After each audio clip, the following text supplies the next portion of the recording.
If you're anything like me and you're excited about what cameras Sony are going to launch before Christmas, well, it's been released that they're going to announce the launch of the new A7R V on the 26th of October this year.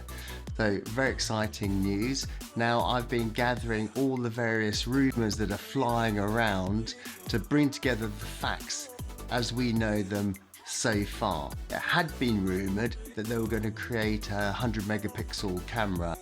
So although there's a race for mirrorlesses to get to 100 megapixel, I'm not sure it's like the best decision, and Sony has gone with the same sensor and they're sticking to their 61 megapixel sensor because all the power is going to go into a brand new processor, a new Bionz XR processor. So one of the biggest changes that they're making is to the totally new autofocus system that has AI deep learning, whatever that's going to be, but apparently it is far more superior than they've ever used before.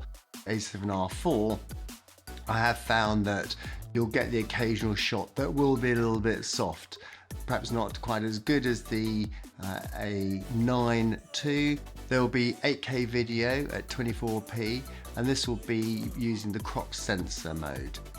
4K 60 frames per second using the full sensor, and it will be an oversample from 9.6K. There'll be S-cinetoners available, and it'll have 8 stops of IBS. With or without lens stabilization, that combination is unclear yet, and if it's got native or with gyro data, we're not too sure.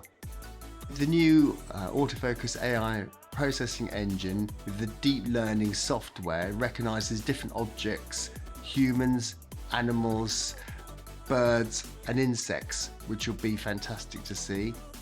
There'll be an improved dynamic range, improved ISO performance.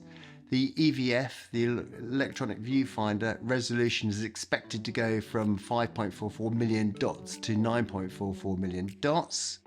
EVF may have a resolution of around 2048 by 1536 pixels. And then the body looks like a mix between the Sony A7S III and the Sony A7 IV, which arguably do look very similar, but it's quite likely the cages you might have used for either of those cameras will be different. That still leaves us, of course, with many questions. You know, a few people talking about what the file transfer rate will be using Wi-Fi. They'd like that increased. The write speeds to the cards, you know, will that be increased? Will there be a trade-off with the heat it's creating?